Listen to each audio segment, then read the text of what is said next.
Tina's. Now that was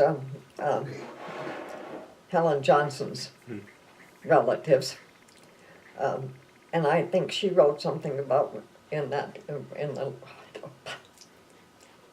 they thought the land was free. We knew that they made liquor, and as did some of the others in our area at the time. And I recall once when some, we called them revenuers. I don't know who they were, but I know us kids were home alone, and they came, and I know that they just quizzed us kids like everything, pretending, and they were looking at a saddle, and pretending they were interested in this saddle when they were trying to quiz us all the time about what we knew about the neighbors.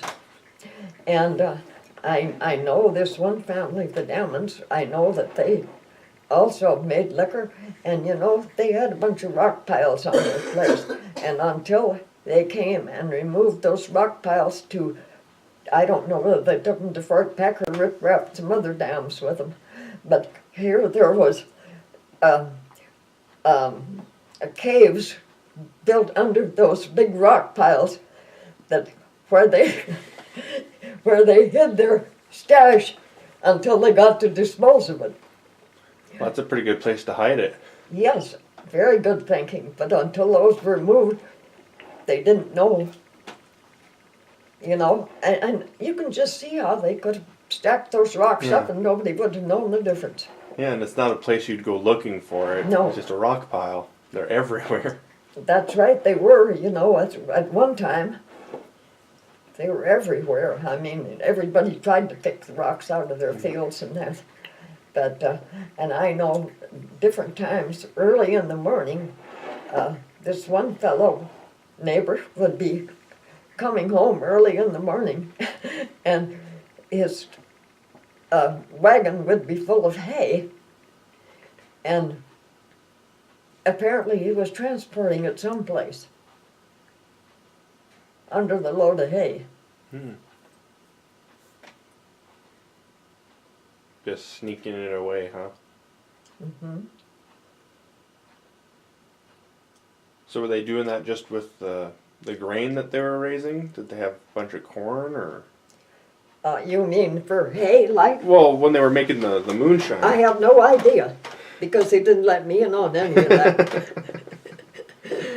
No, I just don't know what they made it out of or anything. What all did they farm up there? Was it mostly wheat? Well, yes. No, I won't go so far as to say that, because they did a bit of everything, I think. They tried corn and oats and barley and wheat.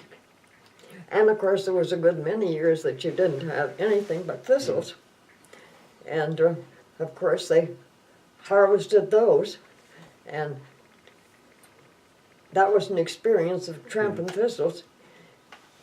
They put us kids up in the wagons or hay racks, and because they couldn't get much of a load on unless you did tramp them down.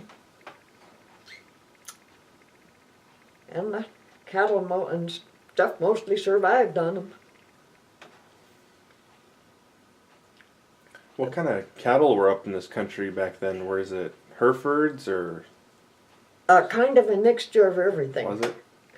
But I'll tell you what, one time when they had a terrible storm, I remember my brother was convinced that they had this terrible storm anyway, and when it came through, under a bridge,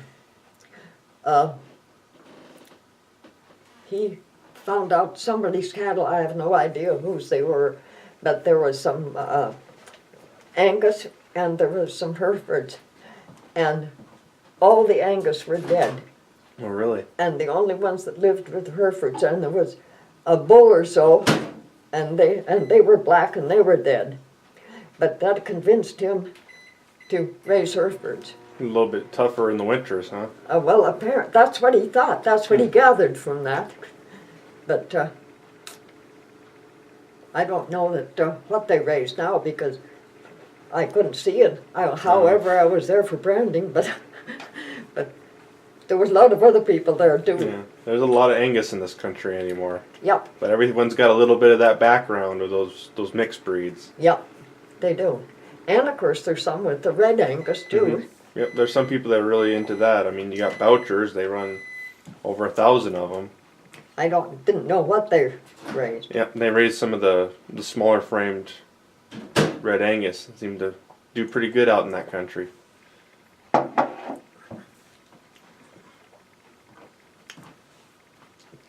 And when you're talking about cows, one day at the station, Gary Copenhaver there was a picture of a cow underneath the glass on this at the station, and Gary was giving me a bad time about milking cows. He said, "I bet you don't even know how to milk a cow." And just about that time, his dad came up behind him and put his hand on his shoulder, and he said, son, she's milked more cows than you've ever seen." And one day I got to thinking about this. I don't know how many cows he'd seen, but I know that I had 7 cows to milk every morning and night, and my sis did too. And my brother had 1 cow that was odd cow that we left for him, and we always had to wait for him when we'd milked 7 cows. And we got those cows. Our neighbors had moved and didn't take the cows with them. There was no place for them at the time, and that was in April, and they got them sometime in the next September. Well, when I milked 14 cows a day for 30 days, how many is that? That's a lot of cows. And yes, and April, May, June, July, and August. That's about 400 cows a month. Yeah, and so maybe he was close to right when he told Gary that I'd milked more cows than he'd ever seen at that point. That's a lot of milkings. So were you guys selling the milk then? The excess? we didn't sell milk, we sold cream. Oh. So was there a truck that would go around and pick it up? Or? No, you put it in big cream cans, the 5 or 8 gallon cans, and like I told you, it was set in this cold water, and we mostly sold or tried to sweet cream, because you got more for sweet cream than you did for sour. And then it was taken to Vandalia and put on the train and went to, I think it was to Williston, to a creamery. Oh wow, went all the way over there.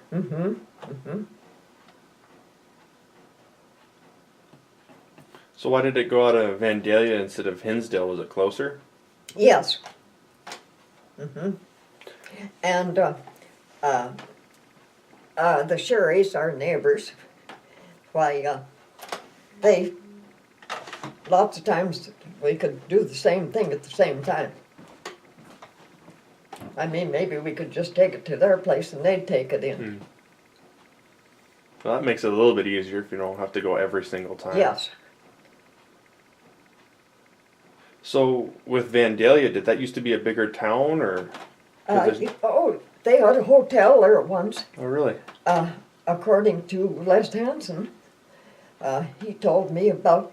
He said, and they had white tablecloths on the tables, and of course, you know, when they built the Vandalia Dam, that was quite an undertaking. And they had the Claypools had a grocery store. I don't know if somebody had it before them or not, but you know,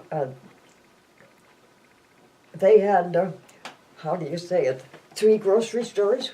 Oh, like a chain, kind of? The Vandalia store, the Mulfingers had the grocery store, and she was Homer Claypool's sister. And then they had the Hinsdale store after Buttery's sold out, and then they had one in, was it Dodson? I think it was Dodson. Oh wow, that one's a little bit farther away. Yeah, but they were able to, I think they did some buying together, if you know what I mean. Yeah, kind of buy in bulk. I think so. I don't know. I never talked to Bob about it afterwards, but I think that there was that possibility anyway. So what other, like Teeny and Genevieve, were there any other kind of communities around, or?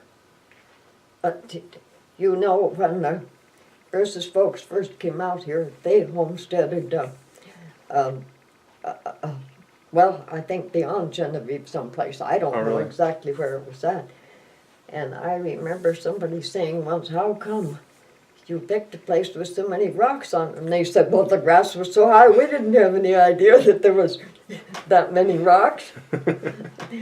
And as I said in that book, they thought the land was free. Bruce's grandmother, she kind of liked to, how was it, do something. And she, sold greeting cards and, what else did, ladies' hats. Oh. Hats were all the fashion then, huh? Oh yes, you had to have a hat.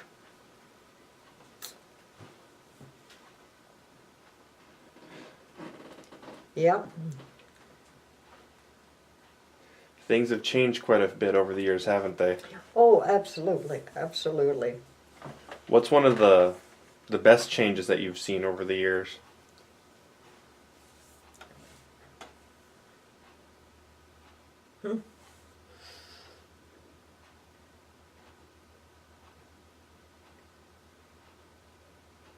Probably there, if you're talking about farms and ranches, probably the equipment they have to harvest and to plant.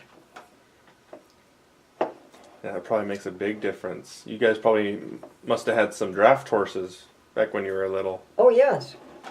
Yeah, that's a lot harder back then. I can't imagine trying to do farming and ranching without some sort of equipment. Yes, with the horses and on an old binder and that, and planting.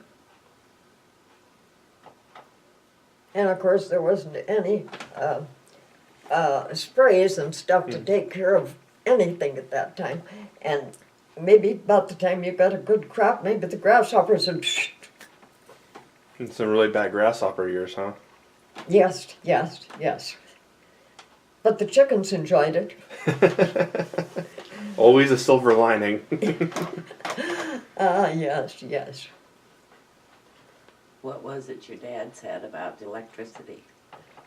Oh, what did my dad said about the electricity? He said, as we were going someplace one day and we're up on the hill, he said, someday there's going to be lights all up and down the valley, as he pointed toward Hinsdale and down. And when they signed up for REA, we were the last ones on the line, and the rest of them wouldn't sign up for it even. Really? And one Sunday, we were out there after they had electricity, and Earl had gotten a welder. I don't know how many people showed up to get stuff done, because that was the end of the line. Yeah, welder was a lot easier than having to blacksmith it. Oh yes, but it was. It kept him busy all day doing something. They couldn't weld, But yeah, I remember there was gobs of people there that day to get stuff done. And now, most of us, I don't know how many of the places are absorbed by some corporations in the area. Yep, it's still consolidating. Little guys are getting Yep. swallowed up still. Yep. And it's probably never going to change. just how it is. Sure would have been cool to have been here when there was a house every half mile and seeing Yes. all the families. Yeah, isn't that something? Would have been totally different landscape if those had stayed. But I mean, even where the land was productive enough for them to stay, like in the Midwest, they still consolidated. It was still better to buy out the neighbor. Yeah. Yep. And then, you know, you wonder, of course, people live different than that, but you know, some of the people, that came from Germany, for instance, Fred Kuhlman, I think he told me that they lived on 13 acres in Oh, Germany. Raised their family and You had to really take care of it, especially that land that had been farmed for hundreds of years. yes, you would think so. And I don't know what they did or anything. They must have been moonshiners too.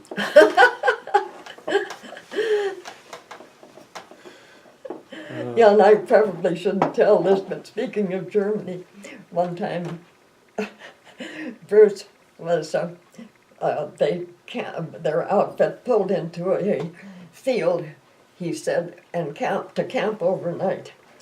And he said he just cringed because this was a wheat field that they pulled into and just everybody parked. And his truck he was in was next to a high board fence. And he said after a while, they noticed this man on the far side of the fence, and he was motioning to him, and Bruce particularly. And Bruce's friend, Ross West, I think, was with him, and the guy motioned to him to come down the fence a bit, and behind a bush, he kicked out a board and motioned him through the fence. And about that time, of course, it was a two-story house, and it was fairly close. He didn't know they'd been looking at him through binoculars, but he found out. And this old fellow was a German, and he had a kid that was, I don't know how old, but you know, they took everybody over 13 or so into the service. But anyway, he tried to explain to Bruce the reason they picked him was he saw Schuler on his helmet and knew it was a German name, of course, and thought maybe he could either speak German or at least understand it. Well, of course he couldn't, because Bruce's great-grandfather was born in the U.S., I believe. Anyway, he was trying to explain to him how they weren't for this war. It was all them high mucky-mucks of Hitler's. And he invited them in. And this kid had to repeat some of the stuff because he could speak English. This little kid, and he'd translate from the old man to the guys. Anyway, he invited them in, and he said they put on the very best that they had. He said if we hadn't had fresh eggs and butter and milk and cheese, and he said, of course, they did allow them to keep some milk cows, but their beef stuff and everything, why they went to the service. We're servicemen. But they gardened, and he said, then when it came night, why, they wanted him to ask him to stay, and they said, oh no, they couldn't. Outfit might pull out during the night. And they said he'd put on a guard. And he said they put them to bed in feather beds. And he said, fed them the best of everything that they had. And sure enough, he said, at the crack of dawn, they got us up, and we got us back through the fence. That was a very nice man. Yes. A little scary, probably, not knowing who he was. Right. But no matter how bad the situation, you always find someone who's good. Yeah, and they treated him like royalty, he said.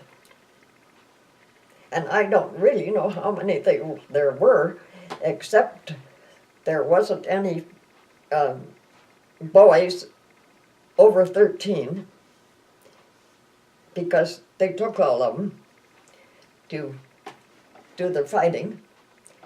And of course, it was mostly old people that were left. Well, and Bruce did see a lot of the country over there. Let's see, England and Belgium and Holland and Switzerland. um, Uh, and of course, Austria. Austria. Oh yes, they were in Austria for some time, and Germany. And Dr. Clausen was telling me that he lived fairly close to the border here, and he said lots of times the cows would come down into Montana, and he'd have to gather them up and so on. But anyway, he said when he was a young fellow, there was a town in Saskatchewan, Schuler, and he said some of the young punks, he said, were telling him about this, and he said that they were quite fascinated by these stories that they'd seen some girls up there. And so he said one time they pooled their resources and filled the tank with gas of somebody's car, and he said, we moseyed to this town of Schuler. And he said, you know what? He said, we saw a bunch of pretty girls all right, but they couldn't speak a word of English.